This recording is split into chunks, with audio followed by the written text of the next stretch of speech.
ಶ್ರೀ ದತ್ತ ಭಾಗವತ. ಶಿವಂ ಶಾಂತಂ ಪ್ರಸನ್ನಂ ಓಂಕಾರಂ ಸಚ್ಚಿತ್ಸುಖ ಕೇವಲಂ ಭಕ್ತ ಮುಕ್ತಿಪ್ರದಂ ವಂದೇ ದತ್ತಾತ್ರೇಯಂ ಜಗದ್ಗುರುಂ. ಭಾಗ 4. ಉತ್ತರಕಾಂಡ. ದ್ವಿತೀಯ ಸ್ಕಂದ. ಶ್ರೀ ನರಸಿಂಹ ಸರಸ್ವತಿ ಅವತಾರ. ಅಧ್ಯಾಯ 9. ಗುರುಗಳ ಗಾಣಗಾಪುರದ ಪ್ರಸಂಗಗಳು 3. ಪತಿತನಿಗೆ ಗುರುಗಳು ಬೋಧನೆ ಮಾಡಿದ್ದು ಹಾಗೂ ತ್ರಿವಿಕ್ರಮ ಭಾರತಿಗೆ ಭಸ್ಮದ ಮಹಿಮೆಯನ್ನು ಹೇಳಿದ್ದು. ಹಿಂದಿನ ಅಧ್ಯಾಯದಲ್ಲಿ ಹೇಳಿದಂತೆ ಅತ್ತ ಗುರುಗಳ ಕೋಪಕ್ಕೆ ಗುರಿಯಾದ ಮದೋನ್ಮತ್ತ ಬ್ರಾಹ್ಮಣರು ಮರಣವನ್ನಪ್ಪಿದ ಬಳಿಕ ಇತ್ತ ಆ ಪತಿತನು ತಾನು ಜಾತಿಹೀನನು ಹೇಗಾದೆನೆಂದು ಕೇಳಲಾಗಿ ಶ್ರೀ ಗುರುಗಳಲ್ಲಿ ಪ್ರಾರ್ಥಿಸಲು ಗುರುಗಳು ಪರಿವರ್ತಿತ ಆ ಪತಿತನನ್ನು ಕುರಿತು, ಎಲೈ ಪತಿತನೇ, ನೀನು ಪೂರ್ವ ಜನ್ಮದಲ್ಲಿ ಬ್ರಾಹ್ಮಣನಾಗಿದ್ದುದು ನಿಜ. ಆದರೆ ಆ ಜನ್ಮದಲ್ಲಿ ನೀನು ತಾಯಿ ತಂದೆ ಗುರುಗಳೊಡನೆ ದ್ವೇಷ ಭಾವದಿಂದ ವರ್ತಿಸಿದ್ದುದರಿಂದ ಈ ಜನ್ಮದಲ್ಲಿ ಚಾಂಡಾಳ ಯೋನಿಯಲ್ಲಿ ಜನ್ಮ ತಾಳಿದ್ದಿ. ಹಾಗಾಗಿ ಈ ಜನ್ಮದಲ್ಲಿ ನೀನು ಗತ ಜನ್ಮದ ಪಾಪ ನೀಗುವುದಕ್ಕೆ 1 ತಿಂಗಳು ಸಂಗಮ ಸ್ನಾನ ಮಾಡಿದರೆ ನಿನಗೆ ವಿಪ್ರಜನ್ಮ ಬರುವುದು ಎಂದು ಹೇಳಿದರು. ಅದಕ್ಕೆ ಆ ಪತಿತನು, ಈಗ ನಿಮ್ಮ ದರ್ಶನದಿಂದ ಶುದ್ಧನಾಗಿರುವೆನು. ಆದ್ದರಿಂದ ನನ್ನನ್ನು ಅಭಿಮಂತ್ರಿಸಿ ಬ್ರಾಹ್ಮಣ ಸಮಾಜದಲ್ಲಿ ಸೇರಿಸಬೇಕು ಎನ್ನಲು ಗುರುಗಳು, ನೀನು ಈ ಜನ್ಮದಲ್ಲಿ ಪತಿತನಲ್ಲಿ ಹುಟ್ಟಿ ಬೆಳೆದ್ದಿ. ಅಂದ ಮೇಲೆ ಬ್ರಹ್ಮತ್ವವು ನಿನಗೆಂತು ಪ್ರಾಪ್ತವಾಗುವುದು? ವಿಶ್ವಾಮಿತ್ರನಂತಹ ಕ್ಷತ್ರಿಯ ರಾಜನು ಬ್ರಹ್ಮರ್ಷಿಯಾಗಬೇಕಾದರೆ ಸೂರ್ಯ ಕಿರಣಗಳಿಂದ ತನ್ನ ದೇಹ ಸುಟ್ಟುಕೊಂಡು ಹೊಸ ಶರೀರಧಾರಿಯಾದಾಗಲೇ ಬ್ರಹ್ಮರ್ಷಿ ಎಂದು ತ್ರೈಲೋಕ್ಯಕ್ಕೆ ಹೆಸರಾದನು. ಆದ್ದರಿಂದ ನಿನ್ನ ಇಹದೇಹದಲ್ಲಿ ಅದ್ಹೇಗೆ ನೀನು ಸಫಲತೆ ಹೊಂದುವಿ ಎಂದು ಹೇಳಿದರು. ಆದರೂ ಪತಿತನು ತನ್ನ ಹಠ ಬಿಡಲಿಲ್ಲ. ಅಷ್ಟರಲ್ಲಿ ಅವನ ಹೆಂಡತಿಯೂ ಮಗನೂ ಅವನನ್ನು ಹುಡುಕುತ್ತಾ ಅಲ್ಲಿಗೆ ಬಂದು ಅವನ ಸನಿಹದಲ್ಲಿ ನಿಂತರು. ಪತಿತನು ಅವರಿಗೆ, ದೂರ ಸರಿಯಿರಿ, ನನ್ನನ್ನು ಮುಟ್ಟಬೇಡಿರಿ ಎಂದು ಬೆದರಿಸಿದನು. ನಂತರ ಅವನ ಹೆಂಡತಿ ಮಗನು ಹೌಹಾರಿ ಇವನಿಗೆ ಭ್ರಾಂತಿಯಾಗಿದೆ ಎಂದು ಗ್ರಹಿಸಿ ಅವರು ಗುರುಗಳನ್ನು ಕುರಿತು ಪತಿತನಿಗೆ ಮನೆಗೆ ಹೋಗಲು ಅಪ್ಪಣೆ ಕೊಡಬೇಕು ಎಂದು ಗುರುಗಳಿಗೆ ಭಿನ್ನವಿಸಿದರು. ಆಗ ಗುರುಗಳು ಹೇಳಿದರೂ ಅವನು ಕೇಳಲೊಲ್ಲನು. ಈ ಮೊದಲು ಅವನ ಮೈಗೆ ಲೇಪಿಸಿದ ವಿಭೂತಿಯ ಮಹಿಮೆ ಇದಾಗಿದೆ ಎಂದರಿತ ಗುರುಗಳು ಆಗಲೇ ವ್ಯಾಪಾರೋದ್ಯಮದಿಂದ ಉಪಜೀವಿಸುವ ಒಬ್ಬ ಬ್ರಾಹ್ಮಣನನ್ನು ಕರೆಯಿಸಿದರು. ಆ ಲಬ್ಧುಕ ಬ್ರಾಹ್ಮಣನಿಂದ ಅಲ್ಲಿ ನಿಂತ ಪತಿತನ ಮೈ ಮೇಲೆ ನೀರು ಹಾಕಿಸಿದರು. ಅದರಿಂದಾಗಿ ಅವನ ಮೈಗೆ ಮೆತ್ತಿದ ಭಸ್ಮವೆಲ್ಲ ತೊಳೆದು ಹೋಯಿತು. ಕೂಡಲೇ ಅವನಲ್ಲಿ ಮೊದಲಿನ ಸ್ಥಿತಿಯುಂಟಾಗಿ ಎದುರಿನಲ್ಲಿ ನಿಂತಿದ್ದ ಸತೀಸುತರನ್ನು ಕೂಡಿಕೊಂಡು ತನ್ನ ಕೇರಿಗೆ ಹಿಂತಿರುಗಿ ಹೋದನು. ಅಲ್ಲಿ ನೆರೆದವರೆಲ್ಲರೂ ಇದನ್ನು ನೋಡಿ ಕೌತುಕಪಟ್ಟರು. ತ್ರಿವಿಕ್ರಮನು ಗುರುಗಳನ್ನು ಕುರಿತು, ಸ್ವಾಮಿ, ಪತಿತನ ದೇಹಕ್ಕೆ ಭಸ್ಮಲಿಪ್ತವಾಗಿರುವವರೆಗೆ ಅವನು ಪುನೀತನಾಗಿದ್ದನು. ಅದು ಕ್ಷಾಲವಾದ ನಂತರ ಆ ಸ್ಥಿತಿಯು ಉಳಿಯಲಿಲ್ಲ. ಇದೇನು ಚಮತ್ಕಾರವು ಎನ್ನಲು ಗುರುಗಳು ಆ ಯತಿಗೆ ಭಸ್ಮ ಮಹಿಮೆ ಕುರಿತು ಹೇಳಹತ್ತಿದರು. ಅದೆಂತೆಂದರೆ, ಹೇ ತ್ರಿವಿಕ್ರಮ ಯತಿಯೇ, ಹಿಂದೆ ಕೃತಯುಗದಲ್ಲಿ ವಾಮದೇವ ಎಂಬ ಯೋಗಿಯು ಜಗತ್ತಿನ ಗುರುವೆನ್ನಿಸಿ ಹೆಸರಾಗಿದ್ದನು. ಆತನು ಶುದ್ಧನು, ಬದ್ಧನು, ಬ್ರಹ್ಮಜ್ಞಾನಿಯೂ ವಿರಕ್ತನೂ ಹಾಗೂ ನಿರ್ವಿಕಾರನೂ ಆಗಿ ಸತತವು ಭೂಮಿಯ ಮೇಲೆ ಸಂಚರಿಸುತ್ತಿದ್ದನು. ಅವನು ಹಲವು ತೀರ್ಥಗಳನ್ನು ಸುತ್ತಾಡಿ ಕ್ರೌಂಚಾರಣ್ಯಕ್ಕೆ ಬಂದನು. ಆ ಅರಣ್ಯದಲ್ಲಿ ರಾಕ್ಷಸರ ಸುಳಿದಾಟವೇ ಹೊರತು ಮಾನವನಿಗೆ ಎಷ್ಟು ಮಾತ್ರವೂ ಸಂಚಾರಕ್ಕೆ ಆಸ್ಪದವಿದ್ದಿರಲಿಲ್ಲ. ಇಂಥ ಭೀಕರ ಅರಣ್ಯಕ್ಕೆ ವಾಮದೇವರು ಬಂದರು. ತುಸು ಮುಂದೆ ಹೋಗುವಷ್ಟರಲ್ಲಿ ಭಯಾನಕ ಬ್ರಹ್ಮರಾಕ್ಷಸವೊಂದು ಅವರೆದುರಿಗೆ ದುತ್ತೆಂದು ಬಂದು ನಿಂತಿತು. ವಾಮದೇವರನ್ನು ಭಕ್ಷಿಸುವುದಕ್ಕೆ ಆ ಎಂದು ಬಾಯಿ ತೆರೆದು ನಿಂತಿತು. ಮಹಾಜ್ಞಾನಿಗಳಾದ ವಾಮದೇವರು ಅದಕ್ಕೆ ಬೆಚ್ಚಲಿಲ್ಲ, ಬೆದರಲಿಲ್ಲ. ಇನ್ನಿಷ್ಟು ಅದರ ಮುಂದೆ ಸರಿದು ನಿಲ್ಲಲು ರಾಕ್ಷಸನು, ನನ್ನ ಅದೃಷ್ಟವು ಅನಾಯಾಸವಾಗಿ ನನಗೆ ಆಹಾರ ಒದಗಿಸಿತು ಎಂದು ಉಚ್ಚರಿಸಿ ಒಮ್ಮೆಲೆ ವಾಮದೇವರನ್ನು ತನ್ನ ತೆಕ್ಕೆಯಲ್ಲಿ ತೆಗೆದುಕೊಂಡು ಹಿಸುಕ ಹತ್ತಿತು. ಆಗ ವಾಮದೇವರ ಅಂಗಾಂಗಗಳಿಗೆ ಲೇಪಿಸಿಕೊಂಡಿದ್ದ ಭಸ್ಮವು ಆ ರಾಕ್ಷಸನ ಮೈಗೆ ಪೂಸಿದಂತಾಯಿತು. ತತ್ಪರಿಣಾಮವಾಗಿ ಆ ರಾಕ್ಷಸನಿಗೆ ಕೂಡಲೇ ಜ್ಞಾನ ಉಂಟಾಯಿತು. ವಾಮದೇವ ಯೋಗಿಯ ಸ್ಪರ್ಶದಿಂದ ಆ ರಾಕ್ಷಸನ ಪಾಪಗಳೆಲ್ಲ ನಶಿಸಿದವು. ಅದು ಪ್ರಜ್ಞೆಯ ಸ್ಥಿತಿಗಿಳಿಯಿತು. ಆಗಲೇ ರಾಕ್ಷಸನು ತನ್ನ ತೆಕ್ಕೆಯನ್ನು ಸಡಿಲಿಸಿ ವಾಮದೇವರನ್ನು ಬಿಟ್ಟನು. ಹಾಗೂ ಅವರ ಪಾದಗಳಿಗೆ ಸಾಷ್ಟಾಂಗ ನಮಸ್ಕಾರ ಮಾಡಿ ಎದ್ದು ಕೈಮುಗಿದು ವಾಮದೇವರನ್ನು ಕುರಿತು, ಗುರು ಶಿರೋಮಣಿಯೇ, ನಿಮ್ಮ ದರ್ಶನದಿಂದ ನನ್ನ ಪಾಪಗಳು ದಗ್ಧವಾದವು ಎಂದು ಹೇಳುತ್ತಿರುವಾಗಲೇ ವಾಮದೇವರು ಆ ರಾಕ್ಷಸನನ್ನು ಕುರಿತು, ಎಲೋ, ನೀನ್ಯಾರು? ನಿನ್ನ ವಂಶವಾವುದು? ಈ ಘೋರಾಡವಿಯಲ್ಲಿ ನಿನ್ನ ವಾಸ್ತವ್ಯವೇಕೆ ಎಂದು ಕೇಳಲು ಬ್ರಹ್ಮರಾಕ್ಷಸನು, ಸ್ವಾಮಿ, ನಿಮ್ಮ ಸಂಪರ್ಕದಿಂದ ನನಗೆ ಪ್ರಾಕ್ತನ ಜ್ಞಾನ ಒದಗಿದೆ. ನಾನು ಈ ಹಿಂದಿನ 25ನೆಯ ಜನ್ಮದಲ್ಲಿ ಒಂದು ಯಮನ ದೇಶದ ರಾಜನಾಗಿದ್ದೆನು. ಆಗ ನನಗೆ ದುರ್ಜಯ ಎಂಬ ಹೆಸರಿದ್ದಿತು. ದುರಾಚಾರ ವೃತ್ತಿಯೇ ನನ್ನದಾಗಿದ್ದಿತು. ರಾಜ್ಯ ಮದದಿಂದ ಪ್ರಜೆಗಳನ್ನು ಪೀಡಿಸಿದೆನು. ಬಹುಜನ ಸ್ತ್ರೀಯರನ್ನು ವರಿಸಿದೆನು. ಅಷ್ಟಾದರೂ ಅಸಂಖ್ಯ ಪರನಾರಿಯರನ್ನು ಲೈಂಗಿಕ ವೃತ್ತಿಯಿಂದ ಅವರ ನೀತಿಯನ್ನೂ ಭಂಗಿಸಿದೆನು. ಸಿಕ್ಕ ನಾರಿಯರೊಡನೆ ಮೈಗೂಡಿದೆನು. ಈ ನನ್ನ ವರ್ತನೆಯು ಸಕಲ ವರ್ಣದ ಪ್ರಜೆಗಳಿಗೆ ಅಸಹ್ಯವಾಯಿತು. ತಮ್ಮ ತಮ್ಮ ಸ್ತ್ರೀಯರ ಮಾನ ರಕ್ಷಣೆಗೆಂದು ಬಹುಜನರು ನನ್ನ ರಾಜ್ಯದಿಂದ ಅಂತರಿಸಿ ಹೋದರು. ಈ ದುಷ್ಟವೃತ್ತಿಯಲ್ಲದೆ ಮಾಂಸ ಭಕ್ಷಣ, ಮದಿರಾಪ್ರಾಶನ ಇವುಗಳೆಲ್ಲ ನಿತ್ಯ ಸೇವನೆಗೆ ಅತ್ಯಂತ ಮೆಚ್ಚಿದ್ದೆನು. ಅದರಿಂದಾಗಿ ಘೋರ ಕ್ಷಯರೋಗ ಪೀಡಿತನಾಗಿ ದುರ್ಬಲನಾದೆನು. ನನ್ನ ದುರ್ಬಲತೆಯ ಮೂಲಕ ಪರರಾಜರು ನನ್ನ ರಾಜ್ಯವನ್ನೆಲ್ಲ ಸೆಳೆದುಕೊಂಡರು. ಮುಂದೆ ಅಲ್ಪಾವಧಿಯಲ್ಲಿಯೇ ನಾನು ನನ್ನ ದೇಹವನ್ನು ತೊರೆದು ಬಿಟ್ಟೆನು. ನನ್ನ ಪಾಪಕರ್ಮಗಳ ಫಲವಾಗಿ ಆಗಲೇ ಯಮದೂತರು ಬಂದರು. ನನ್ನನ್ನು ಎಳೆದೊಯ್ದು ನರಕದಲ್ಲಿ ಚೆಲ್ಲಿದರು. ದಿವ್ಯಮಾನದ 10,000 ವರುಷ ನಾನು 10 ಸಾರಿ ನನ್ನ ಪಿತೃಗಳ ಸಹಿತ ನರಕ ಭೋಗಿಸಿದೆನು. ಆ ಬಳಿಕ ನಾನು ಪ್ರೇತವಂಶದಲ್ಲಿ ಜನಿಸಿದೆನು. ಆಗ ವಿರೂಪ ಸ್ಥಿತಿ ನನ್ನದಾಯಿತು.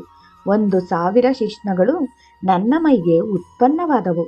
ಈ ಪ್ರಕಾರ ಆ ಜನ್ಮದಲ್ಲಿ ದಿವ್ಯಮಾನದ 100 ವರುಷ ಕಳೆದೆನು. ನಂತರ ಮತ್ತೆ ಯಮಸದನ ಸೇರಿ ಹಲವು ಕಷ್ಟ ಅನುಭವಿಸಿದೆನು. ಮುಂದೆ ನನಗೆ 2ನೆಯ ಜನ್ಮ ಒದಗಿತು. ಆಗ ನಾನು ಹುಲಿಯಾಗಿ ಹಿಂಸೆಯಲ್ಲಿಯೇ ಜನ್ಮ ನೀಗಿದೆನು. ತದನಂತರ 3ನೆಯ ಜನ್ಮದಲ್ಲಿ ಅಜಗರನಾಗಿ ಹೊರಳಾಡಿದೆನು. ಇದರಂತೆ 4ನೆಯ ಜನ್ಮದಿಂದ ಇದುವರೆಗಿನ ಜನ್ಮಗಳಾವುವೆಂದರೆ ತೋಳ, ನಾಯಿ, ಸರಟ, ಶ್ವಾನ, ಗಂಡೆರಳೆ, ಒಂಟೆ, ಮಂಗ, ಸಾರಂಗ, ಮುಂಗುಲಿ, ಕಾಗೆ, ಗ್ರಾಮಸೂರಕ, ನೀರ್ಗೋಳಿ, ಕುರುಡುಗತ್ತೆ, ಆಮೆ, ಮೀನು, ಇಲಿ, ಸರ್ಪ, ಹೆಗ್ಗಣ, ಬೆಕ್ಕು, ಕಿವುಡಗೂಗೆ ಹಾಗೂ ಮದ್ದಾನೆ ಈ ಎಲ್ಲ ಜನ್ಮಗಳನ್ನೂ ಸುತ್ತಾಡಿ ಈ ಬ್ರಹ್ಮರಾಕ್ಷಸ ಜನ್ಮ ತಾಳಿರುವೆನು. ಸ್ವಾಮಿ, ಈ ಜನ್ಮದಲ್ಲಿ ನಾನು ಕ್ಷುದ್ರಾಕ್ರಾಂತನಾಗಿ ಹಗಲಿರುಳು ನಿರಾಯಾಸದಿಂದ ಅರಣ್ಯವಾಸಿಯಾಗಿ ಇರುವೆನು. ನಿಮ್ಮನ್ನು ಭಕ್ಷಿಸುವುದಕ್ಕೆ ಪ್ರಯತ್ನಿಸಿದೆನು. ನನ್ನ ಪಾಪರೂಪವನ್ನು ನೀವು ಕಂಡಿರಿ. ನಿಮ್ಮ ಅಂಗಸ್ಪರ್ಶದಿಂದ ಈಗ ನನಗೆ ಹಿಂದಿನ ಜಾತಿ ಸ್ಮರಣೆಯುಂಟಾಯಿತು. ನನ್ನ ಹಿಂದಿನ 1000 ಜನ್ಮಗಳು ನನ್ನ ನೆನಪಿಗೆ ಬರುತ್ತಿವೆ. ಸ್ವಾಮಿ, ನನ್ನನ್ನು ಅನುಗ್ರಹಿಸಿರಿ. ಇನ್ನು ಮುಂದೆ ನನಗೆ ಜನ್ಮಗಳಾಗದಂತೆ ಕರುಣಿಸಿ ನನ್ನನ್ನು ಉದ್ಧರಿಸಿರಿ. ನಿಮ್ಮ ಅಂಗಸ್ಪರ್ಶದಿಂದ ನನಗೆ ಎಲ್ಲ ಜ್ಞಾನಗಳ ದಯವಾಯಿತು. ಇಂಥ ಮಹಿಮಾವಂತರಾದ ನೀವು ನಿಜವಾಗಿಯೂ ಈಶ್ವರನೇ ಆಗಿರುವಿರಿ ಎಂದೆನಲು ವಾಮದೇವನು ಆ ಬ್ರಹ್ಮರಾಕ್ಷಸನನ್ನು ಕುರಿತು, ಎಲೋ, ಒಮ್ಮೆಲೆ ನಿನ್ನ ವೃತ್ತಿ ಬದಲಾದುದು ಭಸ್ಮ ಮಹಿಮೆಯಿಂದಲೇ ನಿಜ. ನನ್ನ ಅಂಗಾಂಗಲಿಪ್ತ ಭಸ್ಮವು ನಿನ್ನ ಮೈಗೆ ಸೋಂಕಿ ನೀನು ಪುನೀತನಾದಿ. ಭಸ್ಮ ಮಹಿಮೆಯು ಅಪರಾಂಪರವಿದೆ. ಸಾಕ್ಷಾತ್ ಈಶ್ವರನೇ ಇದನ್ನು ಧರಿಸಿಕೊಳ್ಳುವನೆಂದ ಮೇಲೆ ಅದರ ಮಹಿಮೆ ಅಷ್ಟಿಷ್ಟಿಲ್ಲ. ಈ ಭಸ್ಮ ಮಹಿಮೆಯನ್ನು ವ್ಯಕ್ತಗೊಳಿಸುವ ಒಂದು ದೃಷ್ಟಾಂತ ಹೇಳುವೆ ಕೇಳು ಎಂದು ವಾಮದೇವನು ಮತ್ತೆ ಆ ಬ್ರಹ್ಮರಾಕ್ಷಸನನ್ನು ಕುರಿತು, ಹೇ ಬ್ರಹ್ಮರಾಕ್ಷಸ, ದ್ರಾವಿಡ ದೇಶದಲ್ಲಿ ಆಚಾರಹೀನ ಬ್ರಾಹ್ಮಣನಿದ್ದನು. ಅವನು ಒಮ್ಮೆ ಶೂದ್ರ ಸ್ತ್ರೀಯಳನ್ನು ಬೆರೆತು ಕರ್ಮಭ್ರಷ್ಟನಾದನು. ಅಲ್ಲದೆ ಅವನು ಜಾತಿಯಿಂದ ಬಹಿಷ್ಕೃತನಾದನು. ಹೀಗಿರಲು ಅವನು ಒಂದು ಸಲ ಆ ಶೂದ್ರಳ ಮನೆ ಸೇರಿ ಸಿಕ್ಕಿಬಿದ್ದನು. ಅವಳ ಗಂಡನು ಅವನನ್ನು ಹೊಡೆದು ಬಡೆದು ಕೊಂದು ಹಾಕಿದನು. ಹಾಗೂ ಅದೇ ರಾತ್ರಿಯಲ್ಲಿ ಆ ಪಾಪಿಯ ಹೆಣವನ್ನು ಎಳೆದೊಯ್ದು ಊರ ಅಗಸೆಯ ಹೊರಗೆ ಚೆಲ್ಲಿದನು. ಅವನ ಶವವೂ ಕೊಳೆಯಿತು. ನಾಯಿನರಿಗಳು ಅದನ್ನು ಹರಿಹರಿದು ತಿನ್ನ ಹತ್ತಿದವು. ಮಸಣದ ಬೂದಿಯಲ್ಲಿ ಹೊರಳಾಡಿದ ಒಂದು ನಾಯಿಯು ಕೊಳೆತು ದುರ್ಗಂಧವಿಡಿದ ಆ ಬ್ರಾಹ್ಮಣನ ಹೆಣ ತಿನ್ನಲು ಬಂದಿತು. ಅದರ ಮೇಲೆ ಹತ್ತಿ ಹರಿಹರಿದು ತಿನ್ನುವಾಗ ಆ ನಾಯಿಯ ಮೈಗೆ ಮೆತ್ತಿದ ಬೂದಿಯು ಹೆಣದ ಸರ್ವಾಂಗಕ್ಕೆ ಲೇಪಿಸಿತು. ಅಷ್ಟರಲ್ಲಿ ಯಮದೂತರು ಅಲ್ಲಿಗೆ ಬಂದು ಆ ಬ್ರಾಹ್ಮಣನನ್ನು ಯಮಪುರಿಗೆ ಎಳೆದೊಯ್ಯ ಹತ್ತಿದರು. ಮುಂದೆ ತುಸು ವೇಳೆಯಲ್ಲಿ ಶಿವದೂತರು ಅವನನ್ನು ಕರೆದೊಯ್ಯಲು ವಿಮಾನ ಸಹಿತ ಅಲ್ಲಿಗೆ ಬಂದರು. ಆ ಶವದ ಸ್ವಾಮಿತ್ವದ ಬಗೆಗೆ ಶಿವದೂತರು ಹಾಗೂ ಯಮದೂತರಲ್ಲಿ ಕಲಹ ನಡೆಯಿತು. ಆ ಬ್ರಾಹ್ಮಣನು ಭಸ್ಮಧಾರಿಯಾದುದರಿಂದ ಅವನನ್ನು ಶಿವಲೋಕಕ್ಕೆ ಕರೆದೊಯ್ಯುವೆವೆಂದು ನುಡಿಯಲು ಯಮದೂತರು ಇವನು ಪಾಪಿಯಾದುದರಿಂದ ನರಕಕ್ಕೆ ಎಳೆದೊಯ್ಯುವೆವೆಂದು ಹೇಳಿ ಒಯ್ಯ ಹತ್ತಿದರು. ಈ ಪ್ರಕಾರ ಅವರಲ್ಲಿ ದೊಡ್ಡ ಕಲಹ ನಡೆಯಿತು. ಕಡೆಗೆ ಶಿವದೂತರು ಯಮದೂತರನ್ನು ಹೊಡೆದಟ್ಟಿ ಆ ಬ್ರಾಹ್ಮಣನನ್ನು ತಮ್ಮ ಶಿವಲೋಕಕ್ಕೆ ಕರೆದೊಯ್ದರು. ಅತ್ತ ಯಮದೂತರು ಶಿವದೂತರಿಂದ ತಮಗಾದ ತೊಂದರೆಯನ್ನು ಯಮರಾಜನಲ್ಲಿ ದೂರಿಕೊಂಡರು. ಆಗ ಯಮನು ಉರಿದೆದ್ದು ಹೋಗಿ ಶಿವದೂತರೊಡನೆ ವಾದಿಸಿದನು. ಕಡೆಗೆ ಭಸ್ಮಧಾರಿಯಾದವನು ಶಿವಲೋಕಕ್ಕೆ ತಕ್ಕವನು ಎಂಬ ನಿರ್ಣಯವಾಗಿ ಯಮನೂ ಹಿಂತಿರುಗಿದನು. ಆ ಬಳಿಕ ತನ್ನ ಯಮದೂತರಿಗೆ, ಸೇವಕರೇ, ಭೂಮಿಯ ಮೇಲೆ ಭಸ್ಮಾಂಕಿತರು ಯಾರಾದರೂ ಇದ್ದರೆ ನೀವು ಅವರನ್ನು ಮುಟ್ಟತಕ್ಕದ್ದಲ್ಲ. ಅವರಂತೆ ತ್ರಿಪುಂಡ್ರಕರು, ರುದ್ರಾಕ್ಷಿಧಾರಿಗಳು ಇವರಾರನ್ನೂ ನೀವು ಸ್ಪರ್ಶ ಮಾಡಬೇಡಿರಿ. ಇದರಂತೆ ನಿಮಗೆ ಶಿವಾಜ್ಞೆಯಾಗಿದೆ ಎಂದು ಹೇಳಿದನು. ವಾಮದೇವರು ಬ್ರಹ್ಮರಾಕ್ಷಸನಿಗೆ ಈ ದೃಷ್ಟಾಂತ ಕಥೆ ಹೇಳಿದರು. ರಾಕ್ಷಸನು ವಾಮದೇವರಿಗೆ ಮತ್ತೆ ನಮಿಸಿ, ಹೇ ಸ್ವಾಮಿ, ನನಗೆ 1000 ಜನ್ಮಗಳ ಸ್ಮೃತಿಯುಂಟಾಗಿದೆ. ಒಂದು ಜನ್ಮದಲ್ಲಿ ನಾನು ರಾಜನಾಗಿದ್ದಾಗ ಎಷ್ಟು ಪುಣ್ಯ ಕಾರ್ಯ ಮಾಡಿದೆನು. ಆದರೂ ಈ ದುರಾವಸ್ಥೆ ನನಗೇಕೆ ಬಂದಿತು ಎಂದು ಕೇಳಲು ವಾಮದೇವರು, ರಾಕ್ಷಸ, ಆ ಪುಣ್ಯವೇ ಈಗ ನಿನಗೆ ಭಸ್ಮಲೇಪನದಿಂದ ವ್ಯಕ್ತವಾಯಿತು. ಈ ಭಸ್ಮಲೇಪನದಿಂದ ನಿನ್ನ ಬ್ರಹ್ಮರಾಕ್ಷಸ ಜನ್ಮವು ನಿವೃತ್ತವಾಯಿತು ಎನ್ನಲು ಆ ಬ್ರಹ್ಮರಾಕ್ಷಸನು, ಸ್ವಾಮಿ, ಈ ಭಸ್ಮಲೇಪನದ ಮಹಿಮೆಯನ್ನು, ವಿಧಾನವನ್ನು ಹೇಳಬೇಕು ಎಂದು ಪ್ರಾರ್ಥಿಸಿದನು. ಆಗ ವಾಮದೇವರು ವಿಭೂತಿಧಾರಣದ ಬಗೆಗೆ ಶಿವನು ಇಂದ್ರಾದಿ ದೇವತೆಗಳಿಗೆ ಬೋಧಿಸಿದ ಸಂಗತಿಯನ್ನು ಹೇಳಿದರು. ಎಂತೆಂದರೆ, ಪೂರ್ವಕಾಲದಲ್ಲಿ ಶಿವಪಾರ್ವತಿಯರು ಮಂದರಾಚದಲ್ಲಿ ಕುಳಿತಿದ್ದರು. ಅವರ ಬಳಿಯಲ್ಲಿ ಕೋಟಿ ಶಿವಗಣವೂ ಇದ್ದಿತು. ಆಗ ಇಂದ್ರನು ಸಕಲ ಸುರರಿಂದ ಕೂಡಿಕೊಂಡು ಶಿವದರ್ಶನಕ್ಕೆಂದು ಅಲ್ಲಿಗೆ ಬಂದನು. ಅಲ್ಲಿ ಎಲ್ಲರದೊಂದು ದೊಡ್ಡ ಸಭೆಯೇ ನಡೆಯಿತು. ಆ ಸಭೆಯಲ್ಲಿ ದೇವತೆಗಳು, ಅಗ್ನಿ, ವರುಣ, ಕುಬೇರ, ಯಕ್ಷ, ಗಂಧರ್ವ, ಕೇಚರರು, ಪನ್ನಗರು, ವಿದ್ಯಾಧರರು, ಸಿದ್ಧರು, ಸಾಧ್ಯರು, ಕಿಂಪುರುಷರು, ಗುಹ್ಯಕರು, ಪಿತೃಗಳು, ದಕ್ಷಾದಿ ಬ್ರಹ್ಮರು, ಸರ್ವ ಋಷಿವರ್ಗವು, ಅಪ್ಸರೆಯರು, ಶಕ್ತಿ ದೇವತೆಗಳು, ದಾದ್ಯೇಶ ವಾರ್ಷಿಕರು, ಅಷ್ಟಾವಸುಗಳು, ಅಶ್ವಿನಿ ಕುಮಾರರು, ವಿಶ್ವೇ ದೇವರು ಇವರೆಲ್ಲರೂ ಪರಿವಾರದೊಂದಿಗೆ ಬಂದು ಕೂಡಿದ್ದರು. ಇವರಲ್ಲದೆ ಮಹಾಕಾಳಿ, ನಂದಿಕೇಶ್ವರ, ಮಹಾನೀಲ ಪಾರ್ಷದರು, ವೀರಭದ್ರ, ಶಂಖಕರ್ಣ, ಭಣಿಭದ್ರ, ವೃಕೋದರ, ಕುಂಡೋದರ ಮುಂತಾದವರು, ರುದ್ರಗಣಗಳು, ತರತರದ ಸ್ವರೂಪಿನ ಶಿವಗಣವು ಆ ಸಭೆಯಲ್ಲಿ ಕಿಕ್ಕಿರಿದು ತುಂಬಿದರು. ಶಿವನು ತನ್ನ ಸಿಂಹಾಸನದಲ್ಲಿ ಅಧಿಷ್ಠನಾಗಿದ್ದನು. ಪಾರ್ವತೀ ದೇವಿಯು ಅಲಂಕೃತಳಾಗಿ ಶಿವನ ಬದಿಯಲ್ಲಿ ಶೋಭಿಸುತ್ತಿದ್ದಳು. ದೇವತೆಗಳು ಶಿವಪಾರ್ವತಿಗೆ ವಂದಿಸಿ ಪ್ರಾರ್ಥಿಸುತ್ತಲಿದ್ದರು. ಸನತ್ಕುಮಾರಾದಿ ಋಷಿಗಳು ಆಗ ಶಿವನನ್ನು ಕುರಿತು, ದೇವ, ತತ್ಕಾಲದಲ್ಲಿ ಧರ್ಮ ಪ್ರಾಪ್ತವಾಗುವ ಪುಣ್ಯವನ್ನು ಬೋಧಿಸಬೇಕು ಎಂದು ಕೇಳಲು ಶಿವನು, ಋಷಿಗಳೇ, ವೇದಶಾಸ್ತ್ರ ಸಮ್ಮತ ಧರ್ಮವಾವುದೆಂದರೆ ತ್ರಿಪುಂಡ್ರಧಾರಣ ಹಾಗೂ ಭಸ್ಮಾಂಕಿತ, ಇವೇ ಮಹತ್ವದ್ದಾಗಿರುವುವು ಎಂದು ಹೇಳಿ ಭಸ್ಮಾಧಾರಣ ವಿಧಿ ಮೊದಲಾದವುಗಳನ್ನು ಮಂತ್ರಪೂರ್ವಕ ವಿವರಿಸಿ ಹೇಳಿದನು. ಎಲೈ ಸನತ್ಕುಮಾರಾದಿ ಸಕಲ ಋಷಿಗಳೇ, ಕೇಳಿರಿ. ಅನಂತ ಪುಣ್ಯಕರವಾದಂಥ ತ್ರಿಪುಂಡ್ರ ಬ್ರಹ್ಮಧಾರಣದಿಂದ ತತ್ಕಾಲದಲ್ಲಿ ಪುಣ್ಯ ಲಭಿಸುವುದು. ಈ ಭಸ್ಮಧಾರಣ ವಿಧಿಯು ವೇದಶಾಸ್ತ್ರ ಸಮ್ಮತವಾದುದು. ಗೋಮಯವನ್ನು ದೇವಾಗ್ನಿಯಲ್ಲಿ ಭಸ್ಮ ಮಾಡಬೇಕು. ಹಿಂದಕ್ಕೆ ಯಜ್ಞ ಮಾಡಿದ ಸ್ಥಳಗಳಲ್ಲಿ ದೊರೆಯುವ ಭಸ್ಮವನ್ನು ಹಚ್ಚಿಕೊಂಡ ಕ್ಷಣದಲ್ಲಿಯೇ ಬಹುಪುಣ್ಯವು ಲಭಿಸುವುದು. ಸದ್ಯೋಜಾತಾದಿ ಅಗ್ನಿರಿತ್ಯಾದಿ ಮನಸೋಕ್ತೆ ತ್ರಯಂಬಕಾದಿ ತ್ರಾಯುಷ ಎಂಬ ಮಂತ್ರಗಳಿಂದ ಭಸ್ಮವನ್ನು ಮಂತ್ರಿಸಿ ಆಯಾ ಅಂಗಾಂಗಗಳಿಗೆ ಹಚ್ಚಿಕೊಳ್ಳಬೇಕು. ಆಮೇಲೆ ಅಂಗುಷ್ಟದಿಂದ ಮೊದಲು ಹಣೆಯಲ್ಲಿ ಪ್ರತಿಲೋಮವಾಗಿ ಮಧ್ಯರೇಖೆಯನ್ನೆಳೆಯಬೇಕು.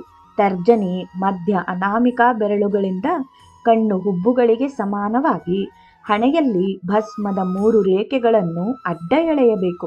ಹೀಗೆ ತ್ರಿಪುಂಡ್ರದ ವಿಧಿಯಿರುವರು 3ಕ್ಕಿಂತ ಹೆಚ್ಚು ರೇಖೆಗಳನ್ನು ಎಲ್ಲಿಯೂ ಎಳೆಯಬಾರದು. ಪ್ರಥಮ ರೇಖೆಯು ಆಕಾರವು, 2ನೆಯ ರೇಖೆಯು ಊಕಾರವು, 3ನೆಯ ರೇಖೆಯು ಮಕಾರವು. 4 ವರ್ಣದವರು ಈ ರೀತಿ ಧರಿಸಿ ನಮ್ಮ ಚತುರ್ವಿಧ ಪುರುಷಾರ್ಥಗಳನ್ನು ಮುಕ್ತಿಯನ್ನು ಪಡೆಯಬಹುದಲ್ಲದೆ ಸರ್ವ ಪಾಪ ಪರಿಹಾರ ಮಾಡಿಕೊಳ್ಳಬಹುದು. ಆದರೆ ಶಿವನಿಂದಕರು, ಶಿವದ್ರವ್ಯಾಪಹಾರಕರಿಗೂ ಶಿವಭಕ್ತರನ್ನು ನಿಂದಿಸುವವರಿಗೂ ಪಶ್ಚಾತ್ತಾಪವಿಲ್ಲ ಎಂದು ಮುಂತಾಗಿ ಭಸ್ಮದ ಮಹಿಮೆಯನ್ನು ಸವಿಸ್ತಾರವಾಗಿ ಹೇಳಿ, ಈ ಪ್ರಕಾರ ಶಿವನು ಸನತ್ಕುಮಾರಾದಿ ಋಷಿಗಳಿಗೆ ತ್ರಿಪುಂಡ್ರ ಮಹಿಮೆಯನ್ನು ಹೇಳಿದನು. ನಂತರ ಶಿವನು ಕೈಲಾಸ ಗಮನಿಸಿದನು. ಸನತ್ಕುಮಾರರು ಬ್ರಹ್ಮಲೋಕಕ್ಕೆ ತೆರಳಿದರು. ಈ ಪ್ರಕಾರ ವಾಮದೇವರು ಆ ಬ್ರಹ್ಮರಾಕ್ಷಸನಿಗೆ ವಿತ್ತರಿಸಿದರು ಮತ್ತು ಭಸ್ಮವನ್ನು ಅಭಿಮಂತ್ರಿಸಿ ರಾಕ್ಷಸನಿಗೆ ಕೊಟ್ಟರು. ಕೂಡಲೇ ಆ ಬ್ರಹ್ಮರಾಕ್ಷಸನು ತ್ರಿಪುಂಡ್ರ ಧರಿಸಿಕೊಂಡನು. ತತ್ಪರಿಣಾಮವಾಗಿ ಆಗಲೇ ಅವನ ಬ್ರಹ್ಮರಾಕ್ಷಸ ಜನ್ಮ ನೀಗಿ ದಿವ್ಯದೇಹಿಯಾದನು. ಬಳಿಕ ಅವನು ವಾಮದೇವ ಯೋಗಿಗಳಿಗೆ ನಮಸ್ಕರಿಸಿದನು. ಅಷ್ಟರಲ್ಲಿಯೇ ಸ್ವರ್ಗಲೋಕದಿಂದ ಒಂದು ವಿಮಾನ ಭೂಮಿಗೆ ಇಳಿದು ಬಂದಿತು. ವಾಮದೇವ ಮುನಿಯು ಆ ದಿವ್ಯ ದೇಹಿಯನ್ನು ವಿಮಾನದಲ್ಲಿ ಕುಳ್ಳಿರಿಸಿಕೊಂಡು ಪರಲೋಕಕ್ಕೆ ಕರೆದೊಯ್ದನು. ವಾಮದೇವನು ಮನುಷ್ಯನಂತೆ ಕಂಡರೂ ಅವನು ಮಹಾದೇವನು. ಭವವನ್ನು ಉದ್ಧರಿಸುವುದಕ್ಕಾಗಿ ಜಗತ್ತಿನಲ್ಲಿ ಸಂಚರಿಸುತ್ತಿರುವನು. ತ್ರೈಮೂರ್ತಿಯ ಅವತಾರಿಕ ಸರ್ವೇಶ್ವರನೇ ವಾಮದೇವನು. ಹೀಗೆ ಭಸ್ಮ ಮಹಾತ್ಮ್ಯವು ಹೆಚ್ಚಿನದು. ಗುರುಹಸ್ತದಿಂದ ಭಸ್ಮ ಲೇಪವಾದೊಡನೆ ಆ ಬ್ರಹ್ಮರಾಕ್ಷಸನ ಜನ್ಮ ಉದ್ಧಾರವಾಯಿತು. ಈ ಪ್ರಕಾರ ಶ್ರೀ ಗುರುಗಳು ತ್ರಿವಿಕ್ರಮ ಭಾರತಿಗೆ ಬೋಧಿಸಿದರು. ಬಳಿಕ ಅವನು ಗುರುಗಳಿಗೆ ವಂದಿಸಿ ತನ್ನ ಸ್ಥಾನವಾದ ಕುಮಶಿ ಗ್ರಾಮಕ್ಕೆ ಹೋದನು ಎನ್ನುವಲ್ಲಿಗೆ ಈ ಅಧ್ಯಾಯವು ಮುಕ್ತಾಯವಾಗುತ್ತದೆ. ಜೈ ಗುರುದೇವ ದತ್ತ.